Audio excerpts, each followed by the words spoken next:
You're recording. Welcome to Get Set, an old girls entertainment podcast where we talk about set life and stories as three women in the TV and film industry. Woo! In this episode, we're going to discuss our experiences of getting started in the industry and making our big move from school to Los Angeles.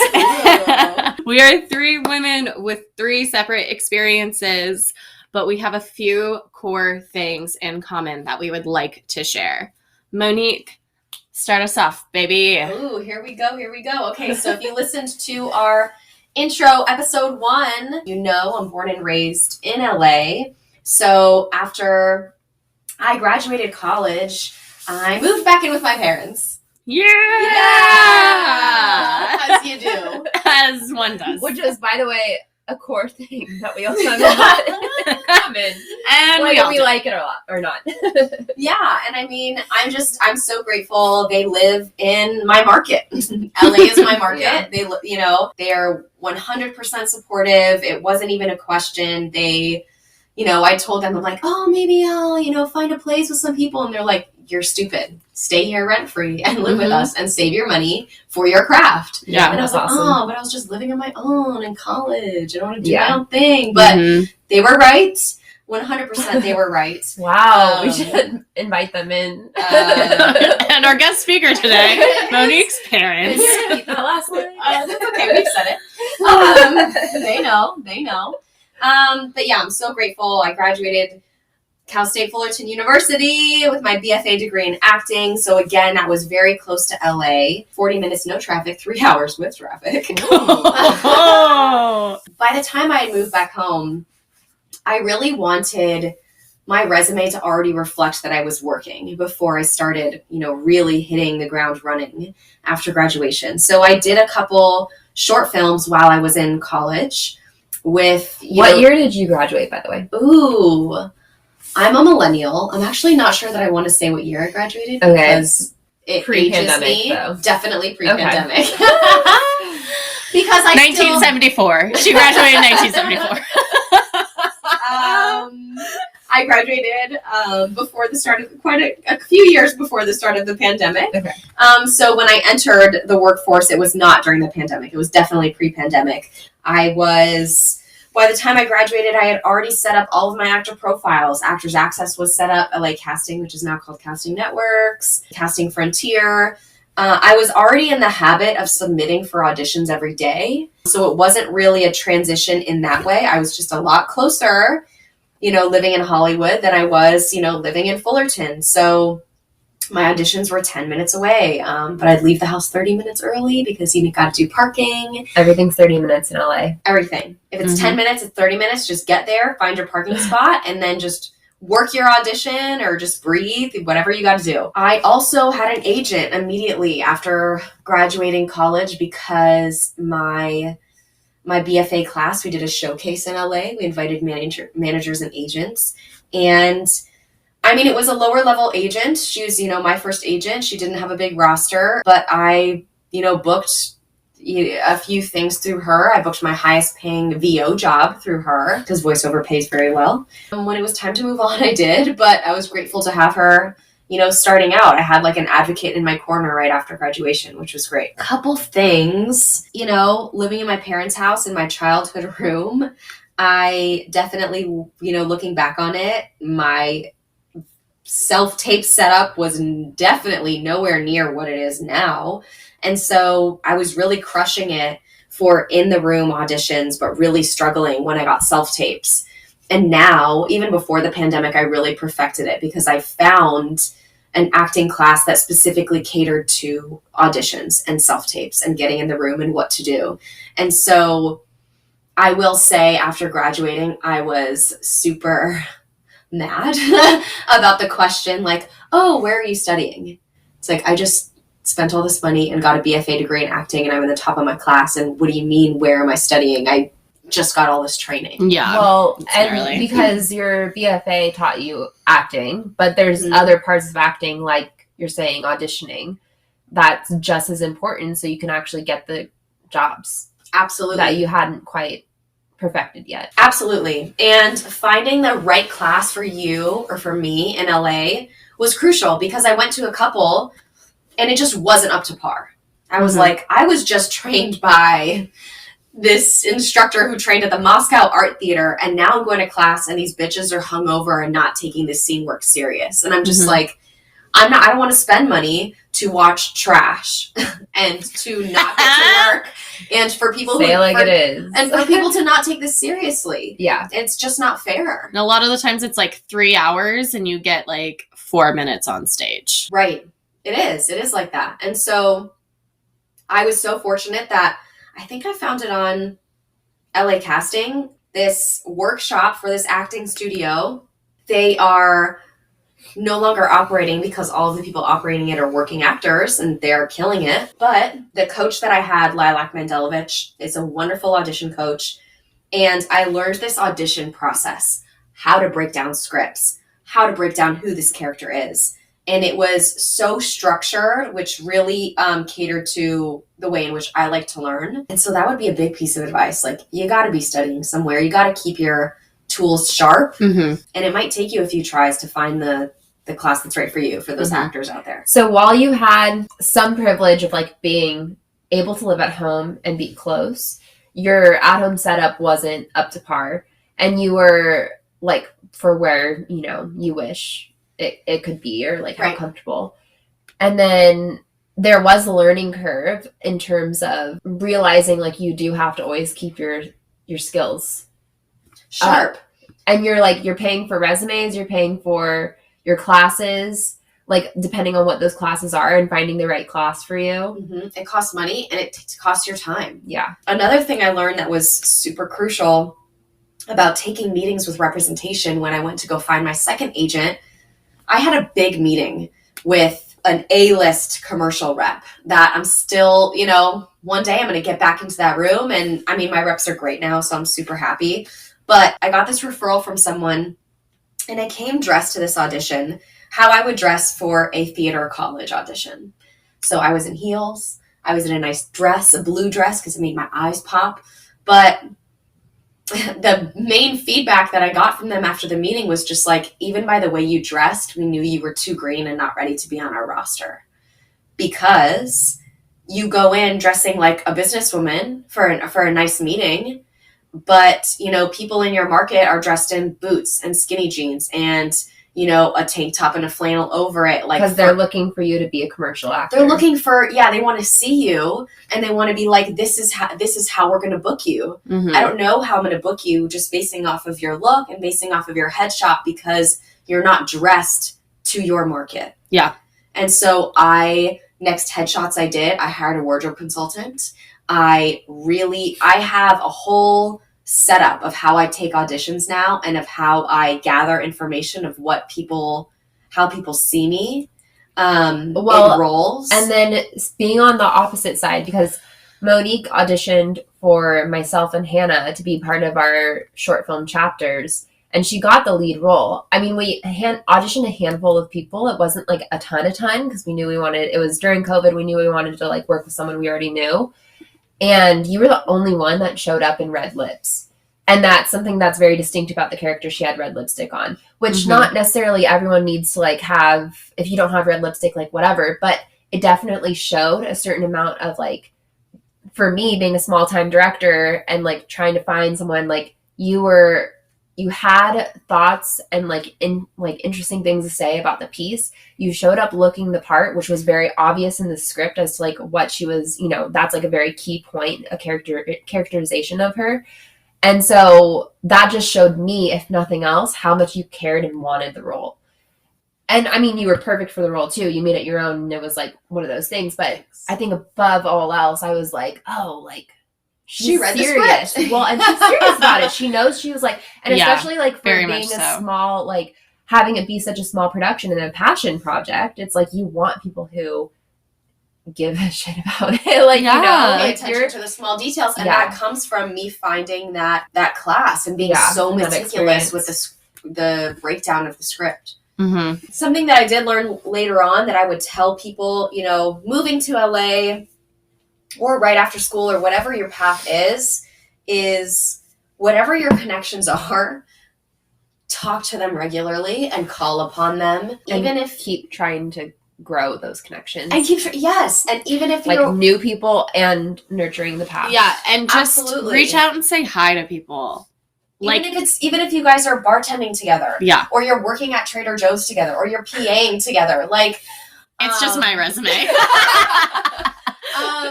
Because you never know who those people are going to do. You never know who they're gonna be doing in this business. You never know what those people are going to do, who those people are going to be. 2 of my largest paid acting jobs came from my connections from my college, from my BFA acting program. There was this wonderful girl, wonderful woman, Monique She has an awesome name. Gotta love the Moniques. And she had this audition. They're like, okay, bring in a couple of your friends. She submitted my headshot. They picked me for my headshot.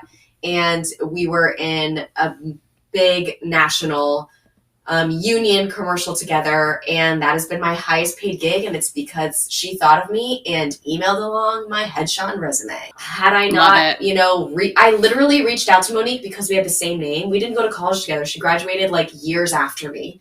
And so I was like, oh, you got a cool name. I'm Monique too. You want to be friends? And she's like, yeah. And then we met up and we worked on a ton of stuff together since then. And like we said in episode 1, this is a team sport.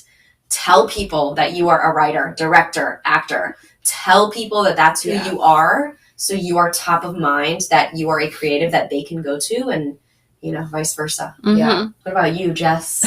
Yeah, you had a lot of like connecting with your BFA program. And I think for me as well, connecting with my school was really a big thing. So for me, I was born and raised in San Diego County.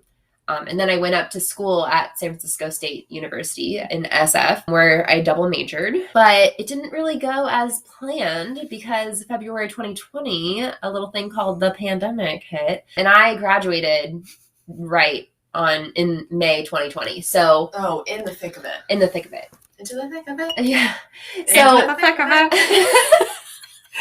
So my like big goal that I wanted to do, I was totally like where I was like, I'm going to go to LA immediately after school and like not even go home, and I'm going to make my way of things.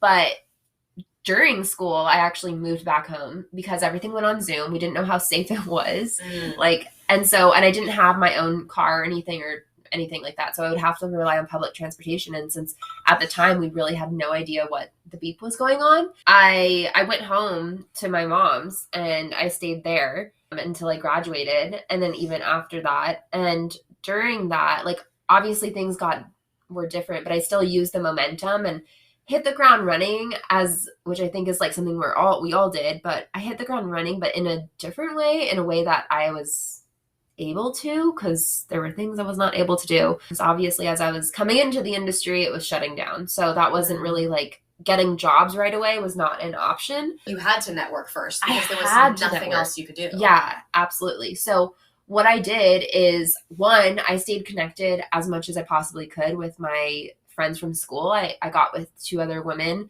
and we would literally every other week just meet up and talk on Zoom about like what we were doing to try and advance our careers in one way or another. Like, and we were writing. I had to write as well because I was like, I can't make any films, so let me make some like, some sort of story. So that way when I come out and am able to like make films, I have something to do. I have some content to make. So I was writing, I was researching, I was talking to my friends. And a lot of what was really great is there were a lot of virtual things. So can I interject really quick? Yeah. Even though it was one of the moments of like, I'm just writing and I don't know what to do, one of the scripts that came out of that just won its category at Rain Dance in London. Yeah. Yeah, like 2 years later. Yeah, no, absolutely. I think, I mean, so at the time it felt like so limiting, and I was doing as much as I possibly could, but it's still like, I mean, mental health was ridiculous then, right? It was like so hard because you were just like, nothing was like coming of things. Mm-hmm. It didn't seem like, but you were nonetheless, I was planting seeds. I was like doing as much as I could.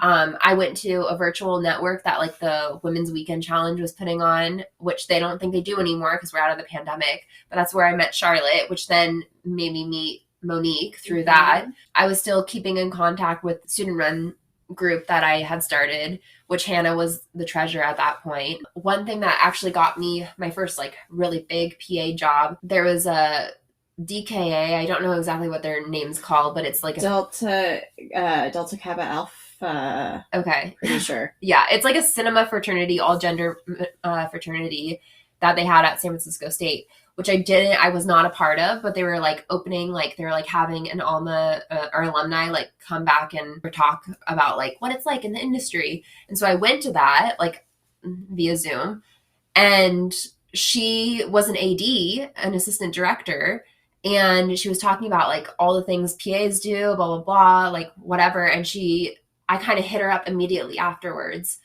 And she told us like little things, just like how to get jobs with PAs, which I followed those. And then I hit her up immediately after, saying, I'm out of school. I really want to be a PA. And she actually she was like, yeah, sounds cool. Come on into my show. So my first gig was because I connected with another alum, and it was an Apple TV show.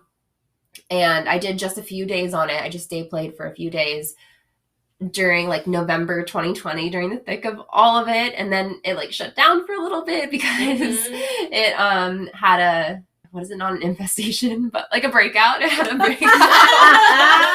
An infestation of COVID. Yeah, it had a breakout in COVID, but that was like the first thing on my resume. Like that was a real show. Yeah. So that was huge. And then she told me to like join some Facebook groups where you would get like PA gigs. So I joined them, and then I got my second gig, which was a Hulu like reality show type of thing, which is what I did. And she also said to cold email some ADs using the DGA, the Directors Guild of America website. You were hustling during the pandemic. Which I did. Yeah. And that's the thing is like during when I first got my first gig from the AD, I was still in San Diego too. So that first thing, and I had to drive up to LA. So I did that because I knew it was good on my resume. So I was like, I'm going to do it. It was like a 3 or 4 hour drive on top of it being like an 18-hour day. So that was insane. You have to drive home. And then you have to drive home. And then she called me back to do like a 3-day thing. And I got a hotel up because I was just like, I just need the experience. Like at some point it wasn't. So I got a hotel that was like in Anaheim or something. And I, I think it was 2 days, and then they got shut down. So I did that. And then after that, but that one like foot in the door thing, like then opened it to other because you had incredible, on my resume when I was sending it out on cold emails. Yep. So and then also we did our workshops. Yeah, and we did the workshops as well. I was really trying to I was literally throwing spaghetti at the wall and seeing what stuck. And the thing is like funny, like little things did stick. And then I wrote chapters at that time, which then a few months later we ended up going ahead and going for it. After I like got that first gig and things like started to open up, I was like, okay, I'm getting responses from people, but I'm in San Diego and I can't do that. So eventually, I think it was in December that year, so almost like a month later, less than a month later, me and my other friend who wanted to move down to LA as well, we kind of did like a soft move over to Huntington Beach. So it's a little bit closer. And because things were still like shut down at the time, it was like fine. I could get from place to place in 45 minutes. And then as things opened up, like in February, March timeframe, again, it was a 45-minute into 3-hour sort of situation, which then after that lease was up, I went ahead and moved properly into Hollywood. And those workshops, because we didn't really say what they were, but do you want to tell everyone what those workshops were? Well, yeah. So the networking, what we did is me and Charlotte met during a networking thing, like just an online virtual networking. I really liked her. I knew she was an actor. And so I just emailed her and was like, hey, do you want to kind of get your actor friends together and I'll get my directing friends together? Maybe we can do like a directing actors workshop. And she said, yeah. So she brought like, I don't know, maybe there were like 12 of you together. And I brought myself and 3 other directors together, who were, again, people from SFSU who had graduated. And we just got together and, practiced some scenes and online, and yeah. And it was perfect. It was, it was a class. Yeah, it was a class where we learned so much from, like, you learned from actors, I learned from director writers. And it was all virtual. It was what we were able to do at the time. And it was free. Yeah. Yeah. And that's just by putting your feelers out there Yeah. and doing something free virtually. You don't have to spend any money. You don't have to go anywhere, and you can work on your craft and meet people. And that was I will say incredible. The pandemic at the time, like I said, it was just devastating. It was like nothing was going as planned. I felt like I wasn't getting anything out of it. And then lo and behold, like, again, parents are so right. My mom was like, calm down, like, you're fine, do things, like, take your time off, this is fine. Which, again, like, if I didn't have that time, if I went straight into working, I wouldn't have my pilot that just won. I wouldn't have had chapters, which we made and all of us met on. We wouldn't have our production company because exactly. we wouldn't have we might not have met. Exactly. Or until way later, maybe. Exactly. Yeah, I mean, it's really just about, I would say, hitting the ground running in whatever way you can and whatever it looks like. And for me, I was hustling in my room, which felt like I wasn't really hustling. I wasn't making money, but in the long run, I did. And I ended up, getting recurring gigs as a PA and being able to actually, like, make my living as a PA. Like, I've been doing that for like a year now. Yeah. A full year. And then also doing this stuff, doing the passion projects. It was just leaning on what I could, which was my network I already had, and putting yourself out there and just researching the hell out of the opportunities that you could possibly do. Oh, and another thing I did which was really fun and interesting, was I was just on LinkedIn like crazy, asking people to do virtual coffee meetings, just to, like, learn about. I learned a couple different things. I learned, like, because I was asking people who had the positions I wanted, which was like a PA somewhere. I also asked people who were like way above me or like in the middle area, and people who were like in casting and people who were in marketing side of things. And I learned a ton. Certain things I'm like, oh, I would never do this, but that's so interesting that there's like actually a division for that. Like, I wouldn't, like, you're like, yeah, but you don't really know, right? Like how. And now as a producer in our production company, Yes. like, you've had so much experience that you've learned from these different these little different meetings. Yeah. Yeah, absolutely. Yeah. So that's another really cool thing to. That's a good tip. Yeah. Who knew? Not that I don't think I ever really got anything out of it, but I also didn't pursue it at a certain point. I was like, this isn't necessarily what I want. Like, how I'm gonna. Anything in terms of jobs, you mean? Yeah, in terms of jobs, right. I mean, I learned a ton, right, but like, I didn't get any like job. I mean, there were opportunities to do it, but I think the other stuff that I was doing at the time was working a little bit faster. Right. But there were things that, like, there were opportunities for me to follow up and continue with people. But I was, at that point, you're already busy. You're already working in Exactly. TV. Exactly. But those were all the things I was doing. I was just trying to, like, network the hell out of everything, trying to, like, find a spot in LA to, like, do stuff. But yeah. So yeah, that was so inspiring to me, just for like about as soon as I met you, you were just like had multiple irons on the fire, and I was, just in awe of you having the balls to email all these people. And thanks. That's what it takes. And the thing is too, is like, yeah, you have to email all those people, but you also, another thing that I, like, piece of advice that I got, which was really great, was keeping it short and concise and just being like, and just doing it, because the worst you're going to get is either a no or they won't respond to you. Right. So who cares? Mm-hmm. But the biggest thing is like just being concise, because if you come in with like a 2-page email of like who you are, it's like you're too much, You like, be concise about what you want to, like, yeah. Hey, like, can we meet for a 10-15 minute coffee? I'd love to know more about this. And really make it about them. Yeah. Too, because people like to talk about themselves, which is what we're doing. Hi. Guilty. But it's true. Like, and that's the thing, is you want to like learn about them, and then hopefully they have an interest in learning about you. Mm-hmm. And you'll be able to feel it out in the interview. Yeah. They won't give a shit in an email who you are. They want to know who you are, like, whenever you're doing an informational interview, when you're really talking to them. Mm-hmm. So, Hannah? A little more on that. As a producer, I've had multiple actors reach out to me, just being like, just emailing me or DMing me or whatever. From school or just in general? Some from school, some from like I don't know where. Like, seriously. Like, sometimes I'm like, how did you get my information? Whatever. You know what? Some people will do IMDb Pro as well, Yeah. which I haven't done that, but I know I there's have like, it. I utilize that a ton when finding reps as an actor. right. So that's what I want to do for like finding reps for writing and directing. But Yeah. I didn't do that for like my stuff. I was just like, I don't want to use my free month up yet. Like, Yeah. for that. When I have like LinkedIn, that's like easy enough. you know? Yeah. But I've had a lot of people reach out, and a lot of the times it's either super lengthy and about themselves, and then their reel is attached. And I'm like, well, you just sent me a fucking novel about like how you're an artist. Like, I don't care.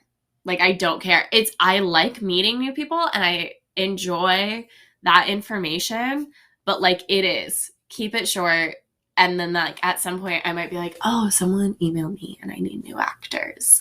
I've also had people that are just kind of like, it feels like they copied and pasted it from like what their acting teacher said. Like, just be yourself. Mhm. You know, everyone's a person. Just be kind, be yourself. And it's insane how far that goes. My transition to LA. Yeah, so I was living in San Francisco, obviously going to school, moved back in with my parents. Yes. During the pandemic to Would your finish parents school. lived? They lived in a tiny, it's not so tiny anymore, but when I was growing up, it was pretty small. Small town called Auburn in California. It's like Northern California. Northern California. It's like right in between Sacramento and Tahoe, right in the middle there. And so like when it comes to filmmaking or anything like nothing there. I mean, you could do it. It was a beautiful place to shoot, but There wasn't an industry. there wasn't an industry. And I do know a few people there who have made a market out of it, and they've done a fantastic job, and they're actually killing it. But it's like But- commercial work, right? Versus. Not necessarily. No, not anymore. I mean, they've just kind of carved out their own way because they're like the only people there. Right. Right. So that was really smart on them, but it was not my path. I did not want to be there. I couldn't get into acting as much as I wanted to there. So I worked on producing my projects that I could through school, through different friends. And I was working at Trader Joe's. I got that job February 2020. So I had like just finished training when the pandemic hit. It was insane. Like, what an eye-opening experience to like human nature and how people act. So super fun. We can talk about that on another podcast called Trader Joe's Stories. No, that's not real. I would love that podcast because Yeah. I love Trader Joe's. Maybe that'll be Insane. one where we're a little drinking. Oh yeah, I'll do past side gigs. yeah. Oh I'll do my server God. life stuff, and you'll do. It was Trader Joe's. crazy. My So lifeguard and stuff.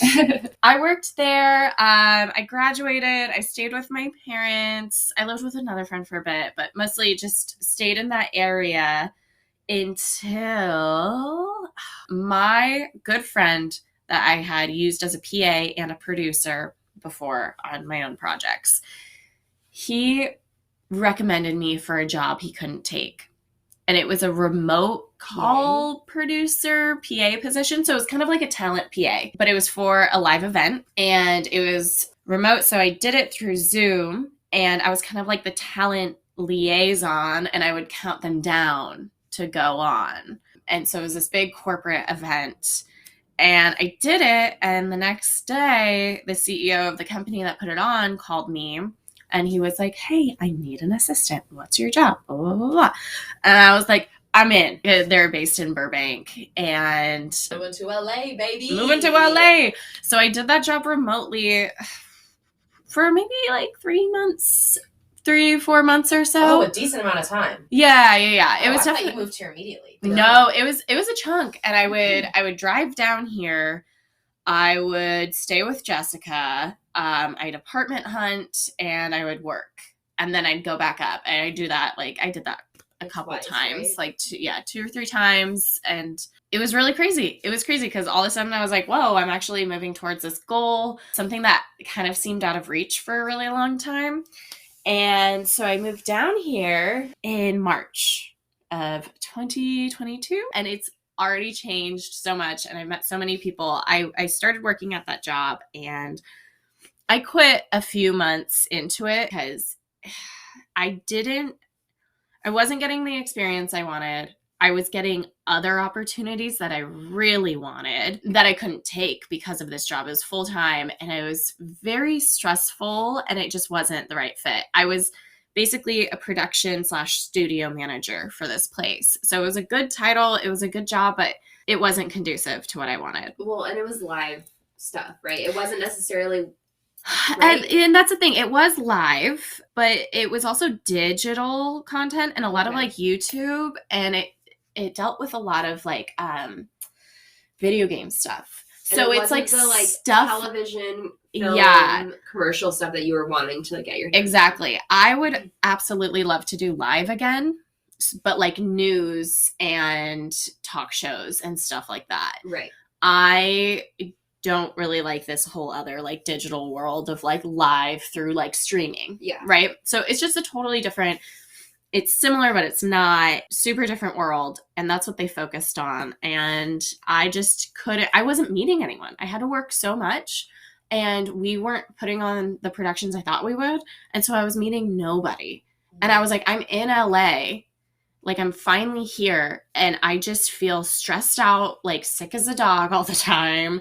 And I'm not getting what I want out of this. Which is connections. Yeah, which is connections. And I know I'm good at that. And it felt like it wasn't working there.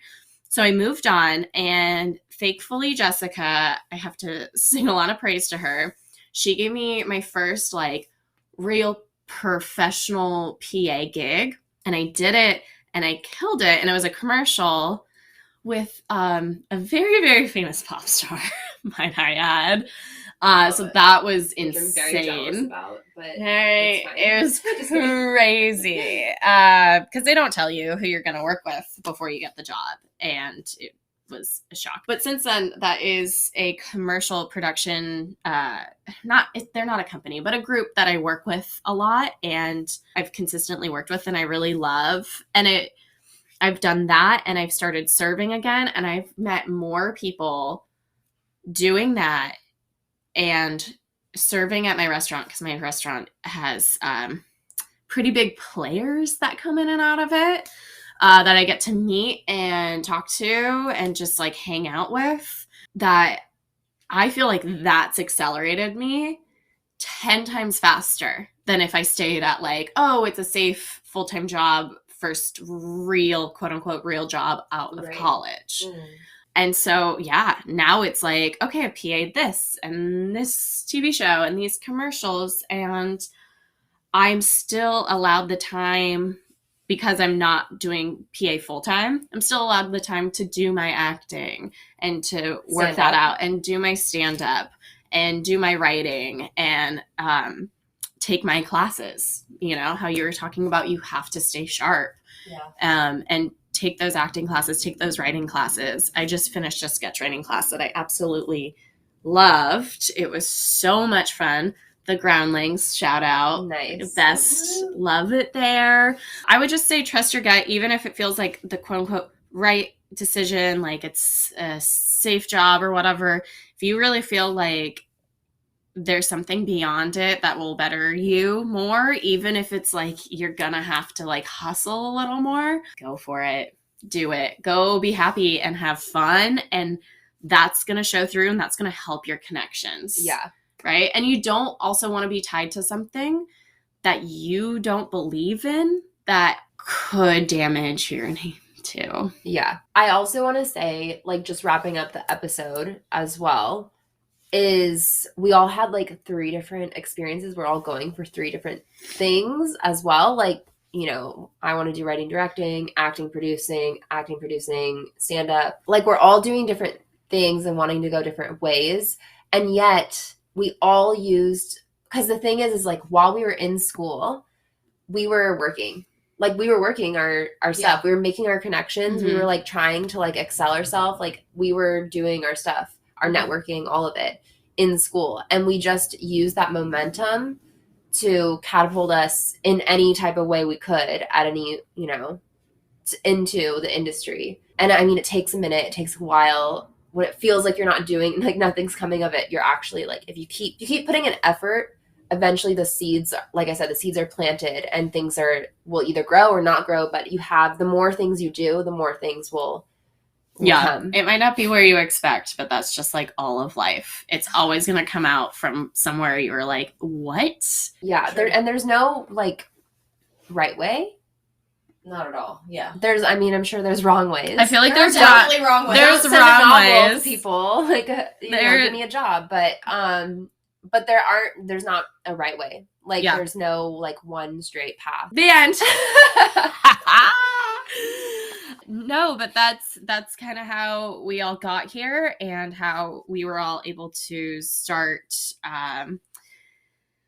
our careers in this industry and moving forward to being full-time I think X, Y, and Z. I think before moving to LA, do the work before you move to LA, if that's like a thing that you want to do. As much as you can. Do the groundwork. Wherever you're at, do the groundwork, prepare yourself as much as you can, and then when you feel ready-ish, or like whenever you've done as much as you can do wherever you are, Once you kind of outgrow your space, I'd say. run. Yeah. Jump. Yeah. Because then you're going to be a tiny, tiny fish again. Yeah. Real fast. And be ready for that. Yeah. That's our outro. We'll see you next time on Get Set! Woo! Hello? Are you still there? Okay, great. So there's something we wanted to tell you. We have a Patreon that we definitely think that you should hop on over and go check out. For as little as $1 a month, you are a member of our crew, and you have access to cheat sheets, budgeting templates, monthly updates, and more. So go visit us over at patreon.com/oldgirlsentertainment. There's a link below. You're going to love it. Thanks.